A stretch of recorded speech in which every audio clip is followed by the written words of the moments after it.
Okay, so thanks everybody. Thanks Holger for the invitation to speak.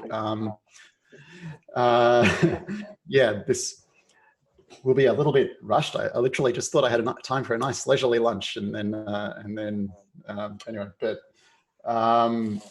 let's see. So what I was thinking of doing today was actually presenting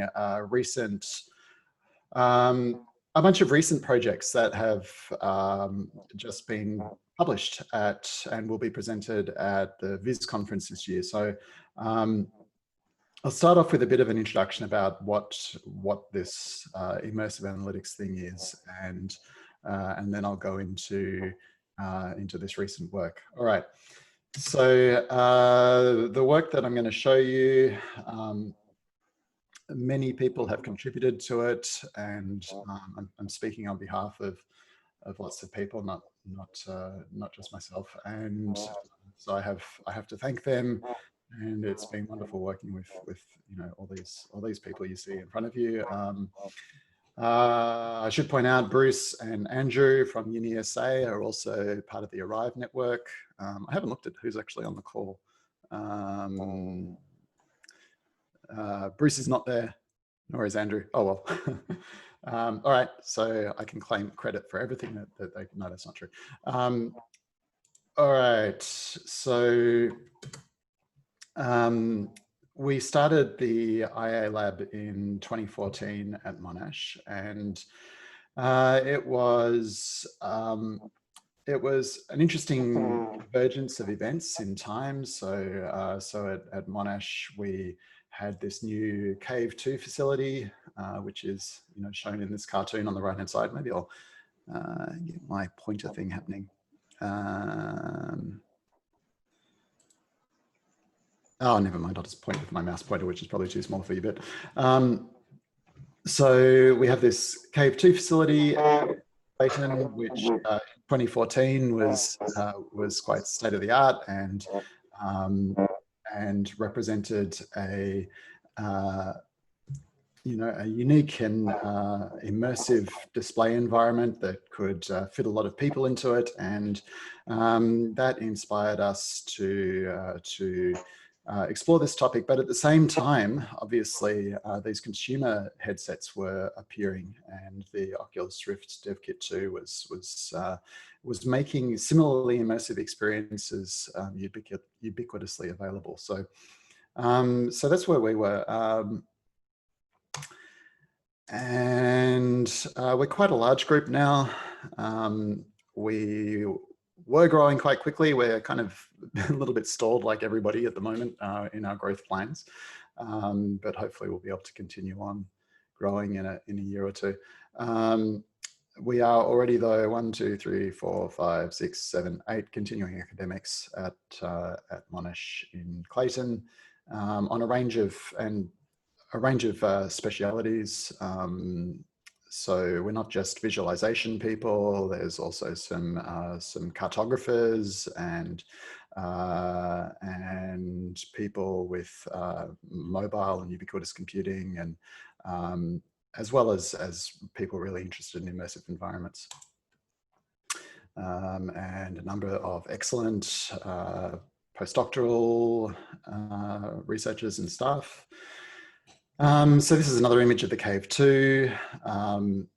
And like I said, at the time, it really was seen as, an exciting and futuristic piece of technology. And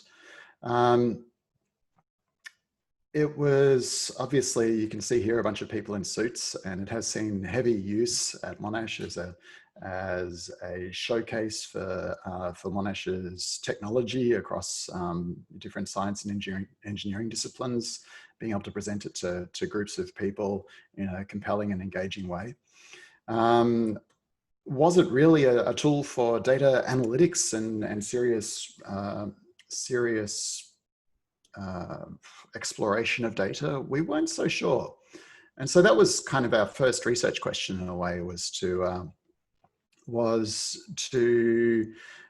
explore, how the Cave 2 and these emerging display devices like the DevKit 2 and so forth, how they fit together, and whether they really did represent a new opportunity for data visualization, or as had kind of happened before in VR and graphics research, with waves of rapid development followed and enthusiasm kind of succeeded by a little bit of disappointment in whether the technology really lived up to the hype.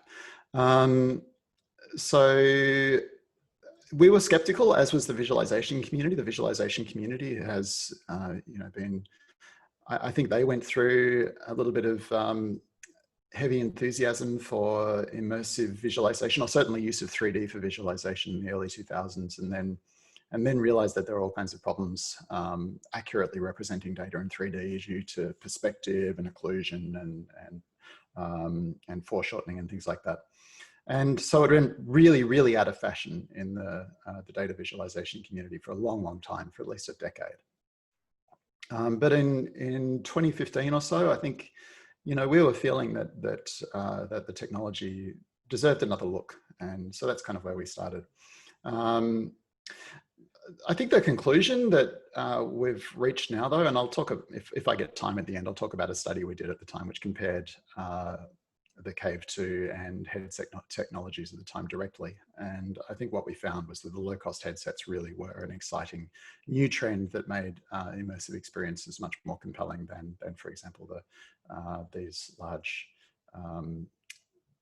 installations. The concept of the visualization center might actually be superseded.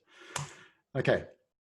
So instead, I think what we're talking about with immersive visualization now is a future where we have headset technologies that are unobtrusive and relatively low cost, accessible for everyone, not just specialist data practitioners, data scientists, analysts.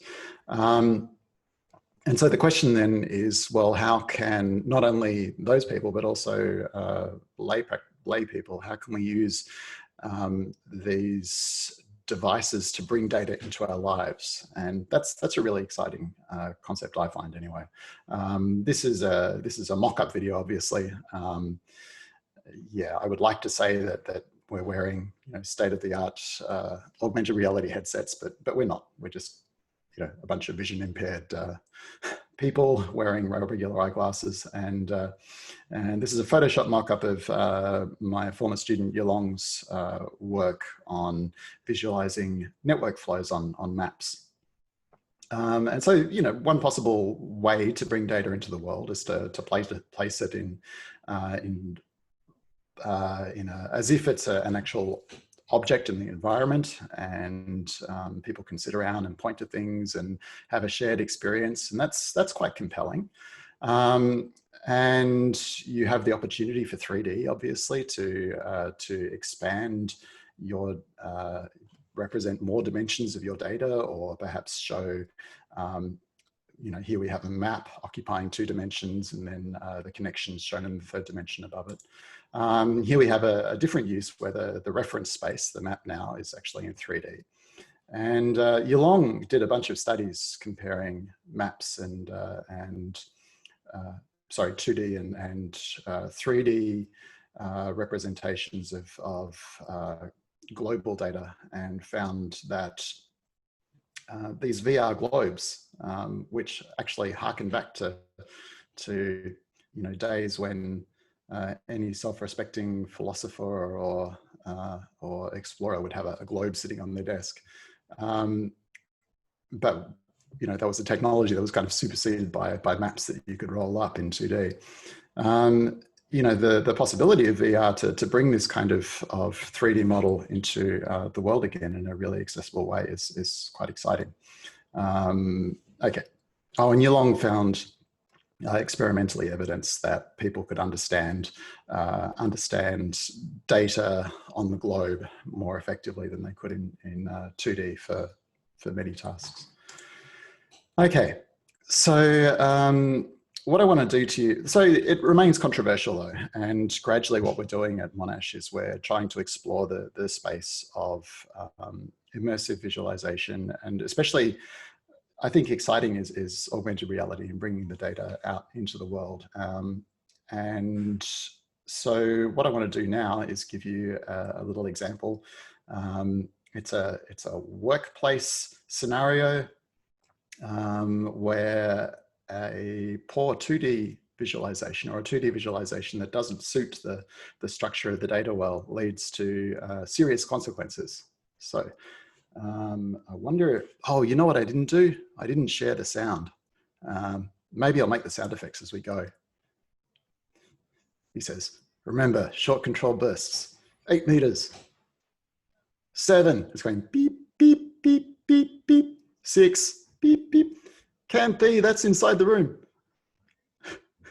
My acting's not really up to this. It's very dramatic though. 4 meters.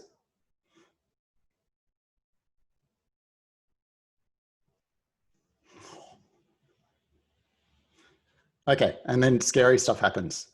All right, so that's obviously the movie Aliens, which is an awesome movie. The idea though is that, whoops. The idea though, and the idea though is that they have this 2D visualization of 3D structured data, and obviously it doesn't inform them well enough that the aliens are actually in the ceiling, and when they finally realize, it's kind of too late. So this comic is from a book chapter that we've been writing on contributing to a book on mobile data visualization. And so the chapter is about 3D mobile data viz. And we have we're collaborating with a lab in Austria, and they have a talented artist who made this cartoon representation of this scene from the Aliens movie. And then we reimagine it with augmented reality. And so obviously they much more quickly cotton onto the fact that that the space, that the threat is above them, and as a result they act appropriately. And then they have some fun doing immersive data visualization to analyze the scene more effectively. This is I don't know, I thought that was hilariously funny at the time, but I'm not so sure now. It's kind of too late, it's published. Anyway, so I guess what this is saying though is that there's a really, really obvious use case for immersive AR data visualization. That's when you have 3D data and you need to understand it in the context that you are in. So you need to see that data somehow overlaid in the space around you.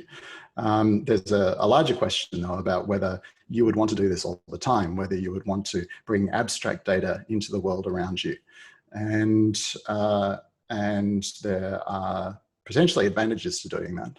But that's kind of what we're exploring in many ways with our research. So that's what I wanted to get into. Now, we've been doing this for a number of years, like I said, since 2014, together with a bunch of people. We've been expanding it as a kind of field of research with a bunch of workshops that gradually moved into conferences. And then this book came out in 2018 with lots of contributors, including the South Australia people, as well as a lot of people internationally. And it really does. So this year, what I wanted to talk about next was the papers that we've published at this year's Viz conference, and we'll be presenting in October. And it took a while before we actually managed to get papers accepted at IEEE Viz, which is a competitive conference. But as I said, they had this real skepticism about immersive and 3D data visualization. And so I put down our success this year to, well, I guess we've learned how to do the research in some ways and support the the claims that we make with experiments and that sort of thing. Although no, we were always doing that. I think there really is a bit of a sea change in terms of people's in the community's willingness to accept this. For a long time, there was deep skepticism about whether you would ever want to do data visualization on anything except a nice flat screen. Okay, so the book has been out for a while. I keep promoting it, but it's been out for a while and starting to be quite highly cited, but it tries to lay out an agenda for the field and covers lots of different topics, not just visualization, but also multisensory stuff, which is interesting, and we're still talking about. A number of people are working in the space of data physicalization and even things like data edibilization and data olfaction. We're not doing so much of that in our group at Monash, but there's interesting stuff happening. And I think what's exciting about that too is the possibility for engaging people in data in a way that, so I think, you know, in recent years, data visualization, but data science more generally, has had a lot of success in providing tools for analysts and experts and scientists to understand complex data. But what it hasn't done so well is being able to reach out to a much broader audience, and in order to support, you know, data thinking in a way that could actually have positive effects for society. You know, we see all sorts of issues at the moment with people trusting too much in Facebook data and or Facebook rumors and things like that, rather than actually basing their understanding on science and evidence. So that in the long term, I think that's the bigger problem that we need to tackle. And whether it's through VR or AR or some other way of reaching out to people and really bringing data into their world somehow, then I think it's, you know, critically important, really. All right, okay, this is one of the papers that we published this year, and my student Benjamin will be presenting remotely, I guess, at the IEEE Viz conference in October. This is an interesting one too, because it sort of, it took us a couple of attempts to get this accepted. This was our second time submitting to this conference, and this time it was accepted with really high review scores. We did do a bunch of extra work. We did go back and add a bunch of additional data, but the message didn't really change. So I think, you know, maybe that does speak to some of the willingness of the community to accept this kind of work. But okay, anyway, let's see what it is. So what we did, we had these backpack PCs and VR headsets, just Vive headsets and room size tracking. And so what these people are doing is they are sharing an immersive data visualization environment, which we call, in a splendid backronym, FIESTA, Free Range Immersive Environment to Support Team-Based Analysis. So it's a system that, that the student Benjamin has built, and it's based on the Immersive Analytics Toolkit, which my colleague Maxime Cordil will be speaking about on Thursday, I believe, in this lecture series. And so the first aim of the system, did I miss that heading already? The first aim of this system was to provide an immersive visualization system that is kind of a baseline in terms of supporting what we felt were the most important features of a practical data visualization tool, in terms of being able to easily map different dimensions in the data to visual properties. And we did this study in two parts. The first part focused on 2D visualizations. So although you're in an immersive environment, the visualizations that you could actually construct were limited to the plane. And so it really aimed to reproduce the functionality of tools like Tableau and Microsoft Power BI and that sort of thing, in terms of being able to quickly create visualizations for a given data set. So it had fairly typical menu-based interaction. So actually, I should explain that a little bit more. So the primary interaction surfaces in this environment were panels, and they were really inspired by touchscreens. So imagine you've got each person who's collaborating has their own touch screen, and they can construct their visualizations on their panel. But then once you have built a visualization, you can tear it out. Oops.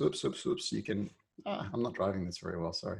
You can tear it out of the screen and place it in the environment around you, as they're doing there.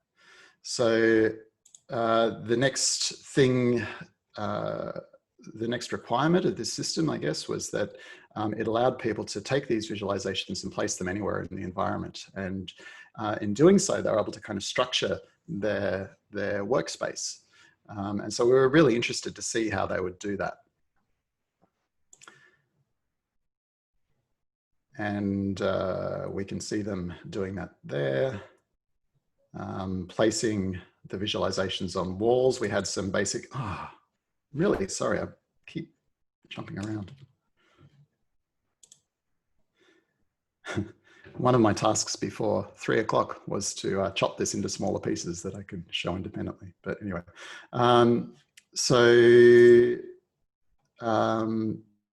yeah.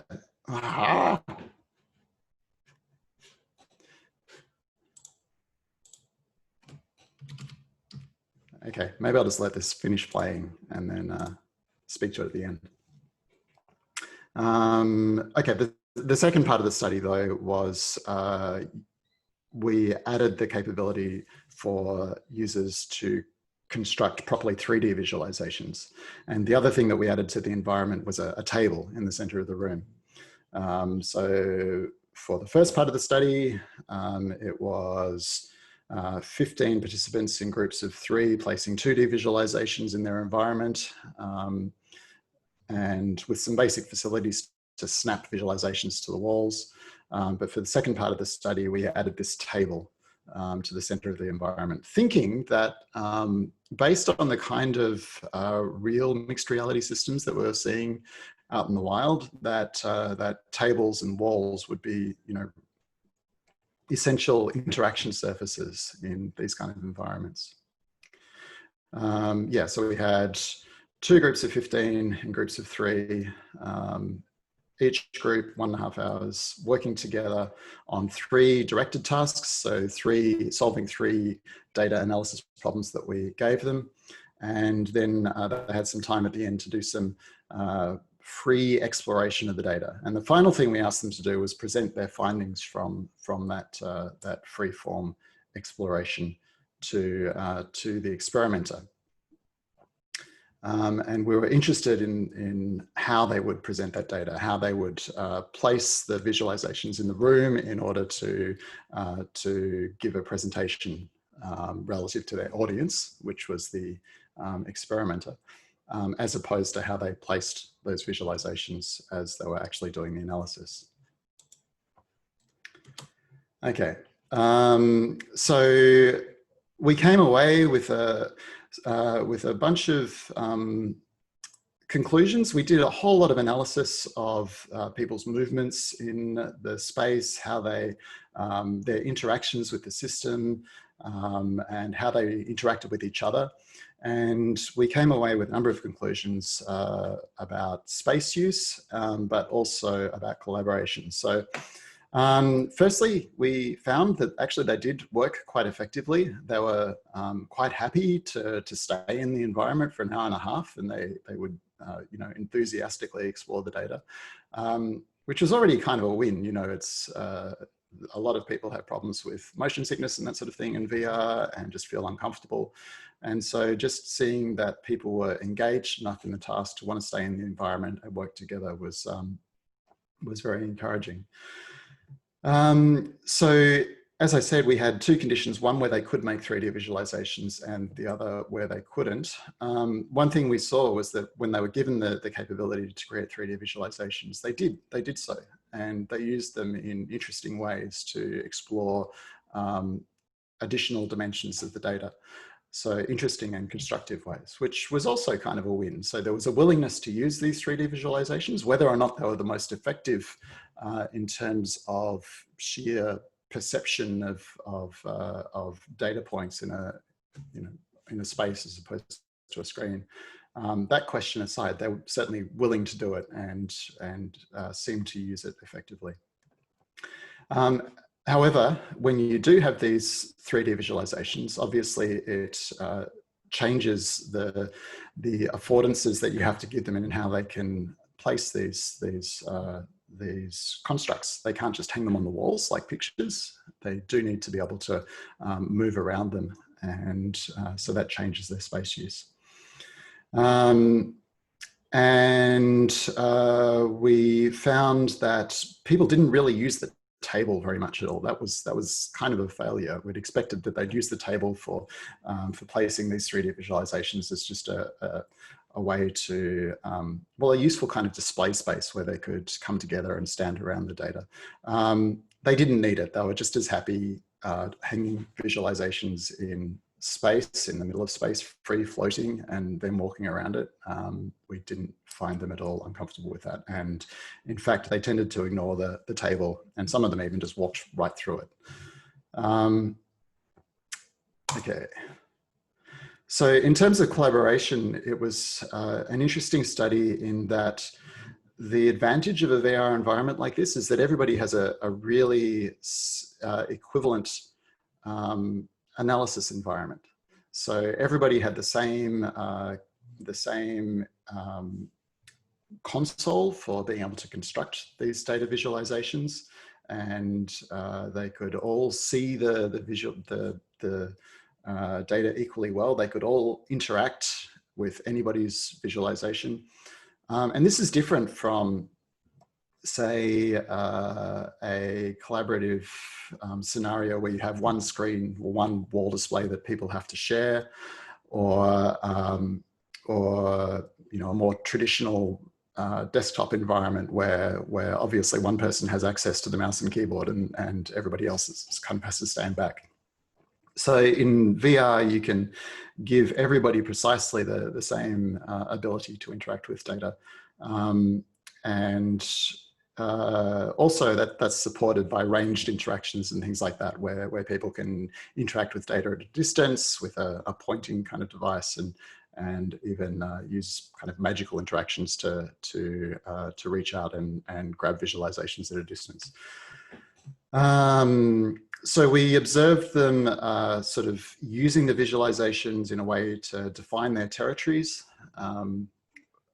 It's not shown here, but when you kind of do heat maps of how people use this space, we could see them clearly kind of carving out their own workspaces, but then sort of open spaces in between where they'd come together and collaborate.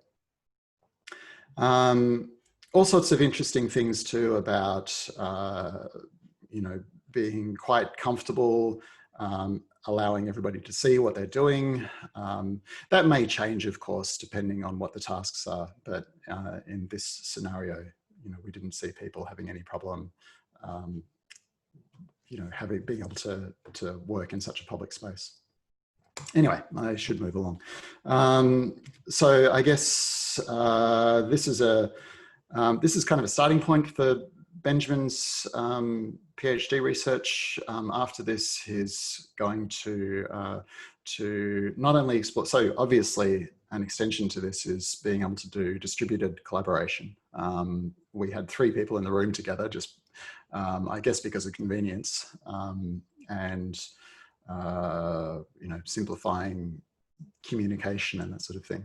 But putting them in different rooms, they would have a very similar experience. So, so obviously seeing how distributed collaboration is facilitated in VR as opposed to co-located is a really interesting future direction. as well as obviously creating interfaces that are not just trying to duplicate 2D interfaces, but really capitalizing on the capabilities of immersive environments. Okay, speaking to that, another study that we did just at the start of this year, really, with our former student Yalong, who is now at Harvard. And so he actually ran the study over there in Boston. And so this is looking at how you adapt a very commonly used technique for data visualization to immersive environments, that is overview and detailed displays. Let's see what that looks like.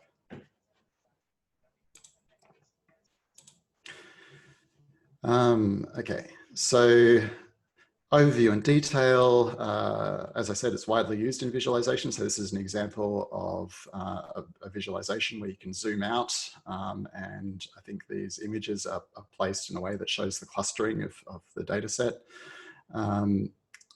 On the right-hand side, obviously familiar map views where zooming out and panning is absolutely essential. But there's a real question of how you adapt those ideas to immersive environments and 3D data.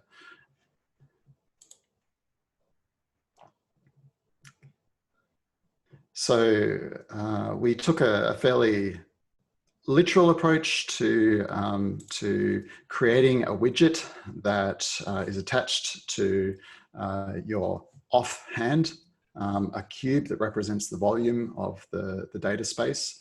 And it's a world in miniature display, I guess. And we adapted the ideas of zooming and panning very directly into this space as well. So you could, so in our two conditions, you could zoom the 3D space around you by manual gestures, or you could pan it very much the way you'd interact with a touch screen. And the other condition, the overview and detail condition, allowed you to do similar navigation, but using the world in miniature display. So you could reach into the display and click to select different viewpoints and that sort of thing.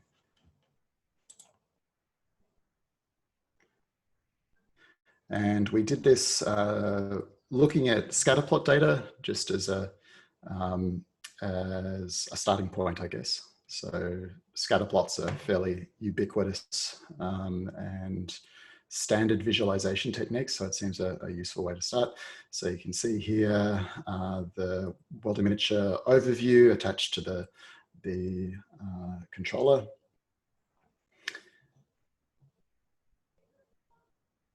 And by default, it shrinks down and it's kind of out of the way, but then you bring the other controller towards it and it zooms up to occupy a decent chunk of your field of view. Then you can see here how you use it to navigate within the space.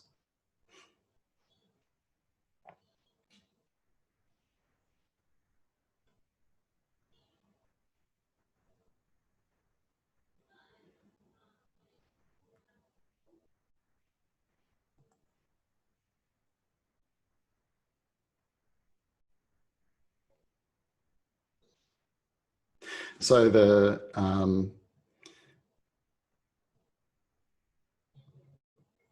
yeah, so we had a couple of different tasks, locating specific points that were highlighted and bringing them into view, deciding whether they were in the same cluster, things like that.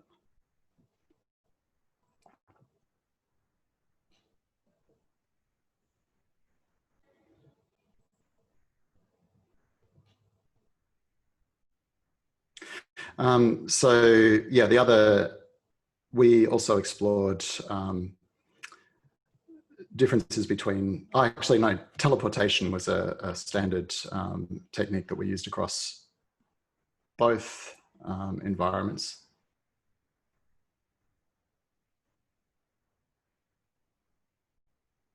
But with the overview and detail, obviously you do a lot more teleporting than in the room-sized interaction.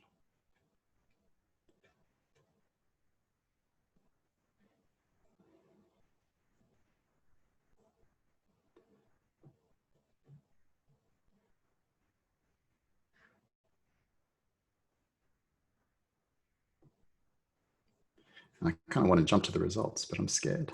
Okay, let's see what happens. Oh, maybe I don't have them. Okay.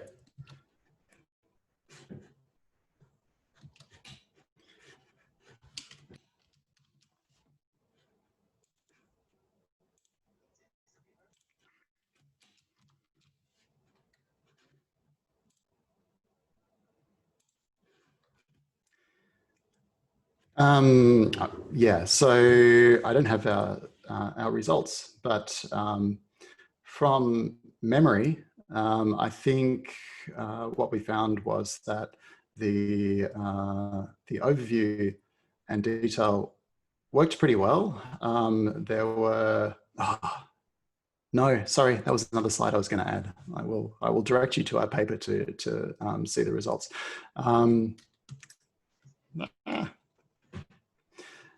Okay, instead, I'm going to talk about a really fun one that we did.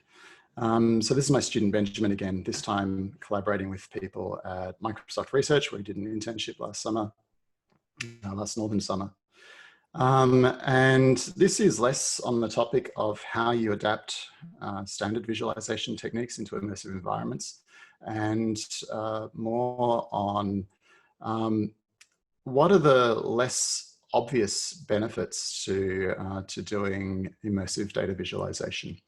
And the idea, well, I'll show you through examples. Benjamin did, I think, 6 different design probes exploring how we can adapt how we can adapt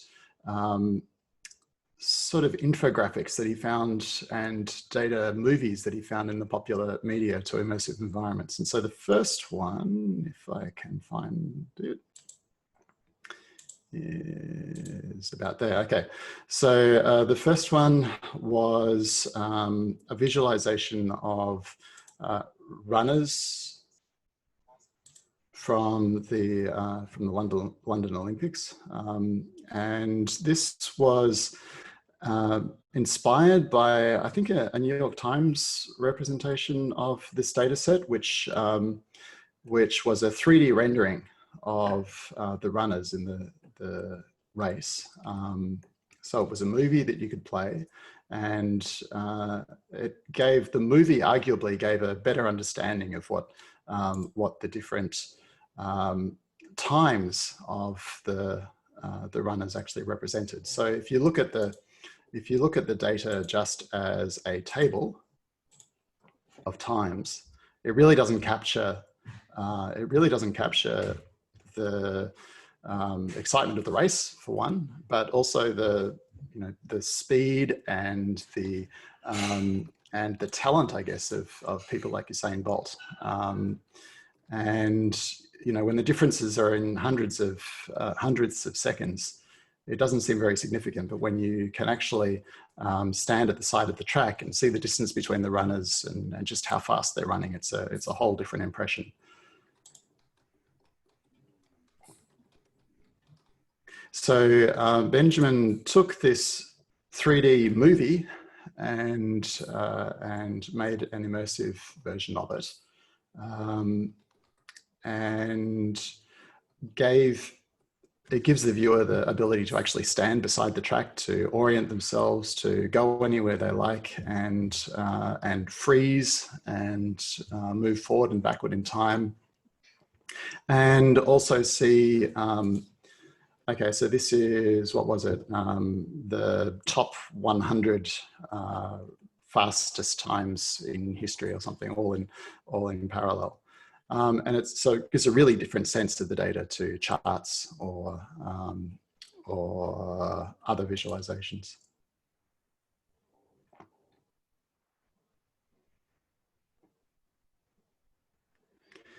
So the next design probe was doing something similar for long jumpers.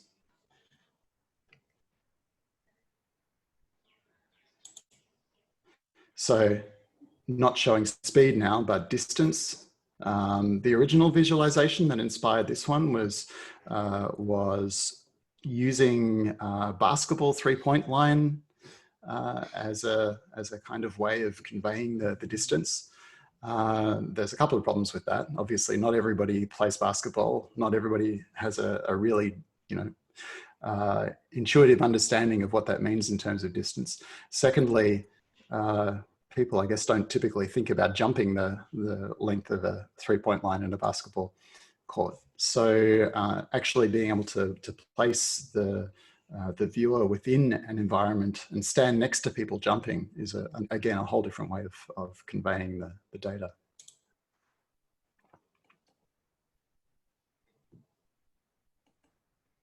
The next one was, you've probably seen things like this in many places, world's tallest towers compared in charts like this. But obviously what you lose when you do this is the impressiveness of standing underneath a skyscraper. And so Benjamin's system just rendered these towers in a way that you could either fly around them or stand at the base of them, with some additional features like the one you saw just there, with some guidelines to allow you to more accurately compare heights. The next one was kind of the opposite. Rather than trying to place you next to these large structures and give you a sense of their scale that way, he took impossibly huge objects, in this case planets, and made them graspable and grabbable, so you could manipulate the controller and really get a feeling for the relative size of these objects in that way.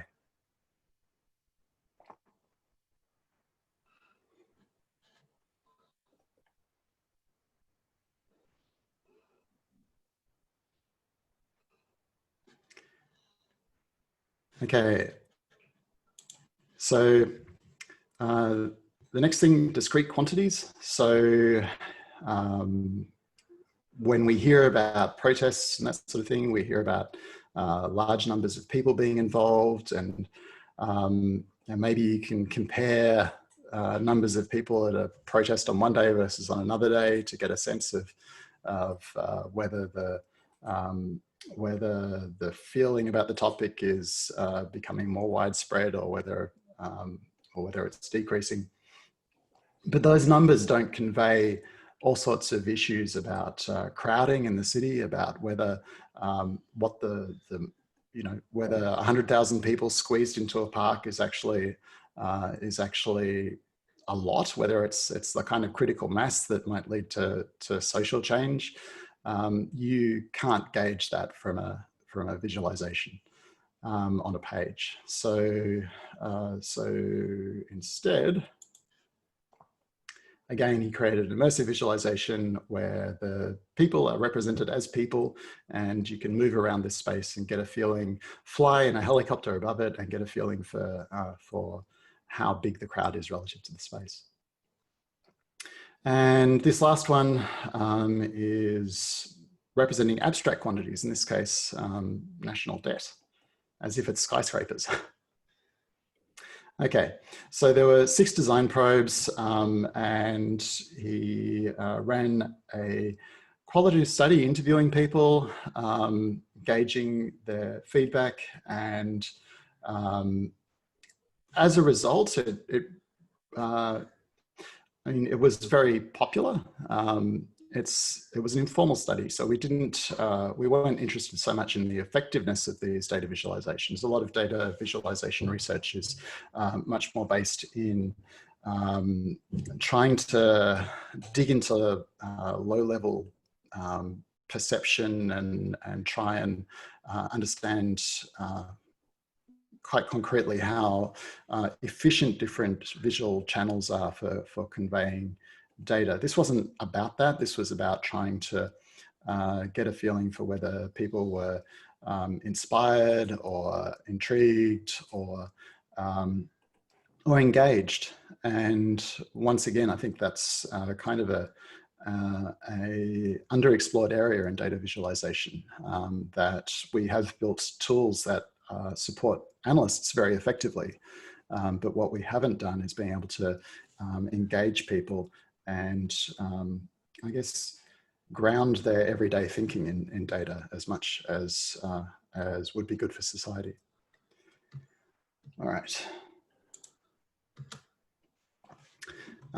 So this is another project led by Barrett and Sarah, two young lecturers in our lab who collaborated on this one. Oh, so Barrett's actually from South Australia. Well, actually he's from Canada originally, but he worked with the team at UniSA as a postdoc for a while before he came to us. He's done a lot of work in immersive AR and VR. Sarah is interested in sustainability and urban planning. And actually Arnaud Prezot is another postdoc in our group who worked very hard on this project as well. And more of a data visualization guy actually, and has done a lot of work in collaboration on tables and walls. The idea here was to try and build a system that supported a paradigm we call casual collaborative visual analytics. So compared to again, these kind of visualization tools like Tableau and Microsoft Power BI and special purpose visualization tools that facilities managers and people like that might have to visualize data about energy use in their properties.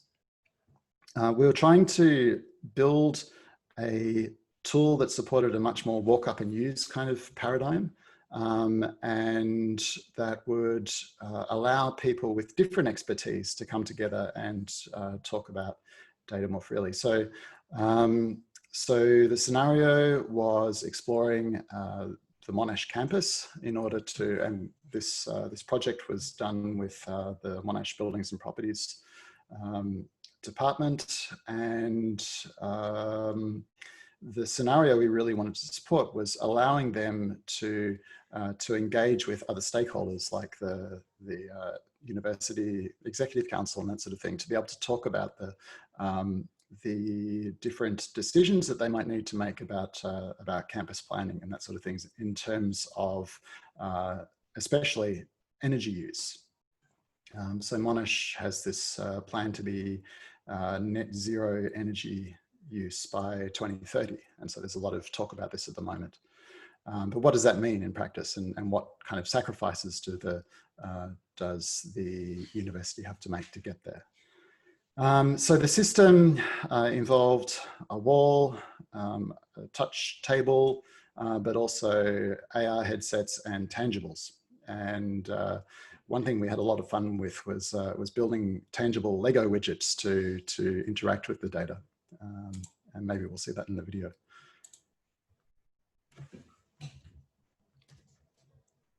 Oh my goodness, I'm almost out of time as well.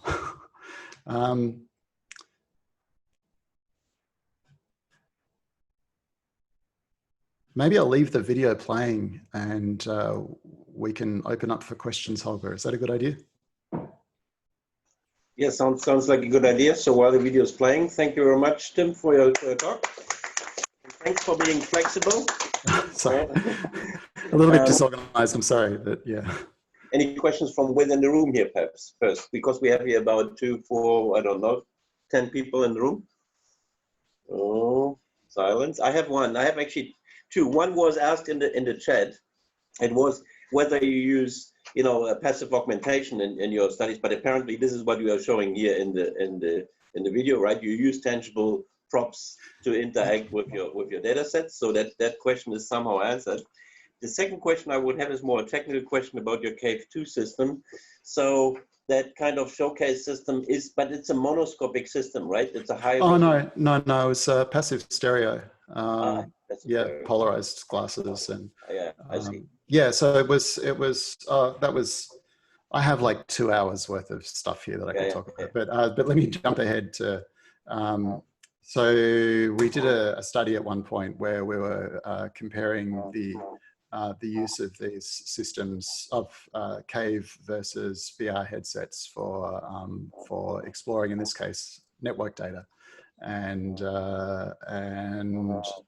you can see here, we were trying to make it quite immersive in that the network was actually placed in 3D space around the users and came out into the room to some degree, versus in the headsets. At the time, they were still tethered and you needed to sit down, but we tried to give people a similar kind of experience. And what was interesting about that was that the Cave 2, we didn't have any kind of fancy multiplexed stereo, so it meant that only one person gets the proper first-person perspective experience, and the other person really had to move with the person with the correct head-tracked stereo. And similarly, only one person could kind of move up and down, which turned out to be quite important for the kind of tasks that we did. So there were real benefits to the head mount display there. And it led to a noticeable difference in speed and accuracy on these tasks as well. Yeah, I can believe that, because it's inherently, single user actually, otherwise the cave environments, right? It kind of is, yeah, although it was touted as a collaboration space, it kind of isn't, yeah. No, it isn't. Okay. Any other questions from the chat room, Scotty? I have a quick one. Benjamin has a question. Yep. Sorry, can you hear me from there? Yep. Sorry if this was already presented, but how are you measuring the impact of all the 3D data versus the 2D data? Say when you had the skyscrapers and stuff before, are you running any way of comparing sort of how convincing the data was comparatively between your visualization and just showing statistics on paper or a 2D image? Or?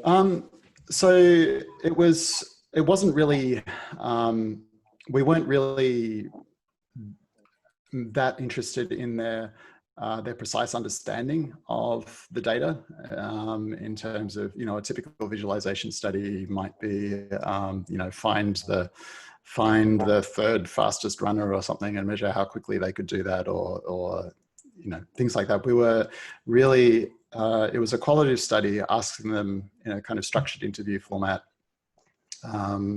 how comfortable they were in the environment, how likely they would be to come back and do it, whether it made them, whether they found it compelling, whether they were engaged. It was really engagement that we were interested in. And this idea of viscerality of the data, whether, it gave them a more, I guess, a deeper appreciation for the data than they would otherwise. So it wasn't about precise representation, it was about engagement. No? Okay, we are running out of time anyways. Thank you very, very much, Tim. We hope you will get out of lockdown at some stage. Oh, me too.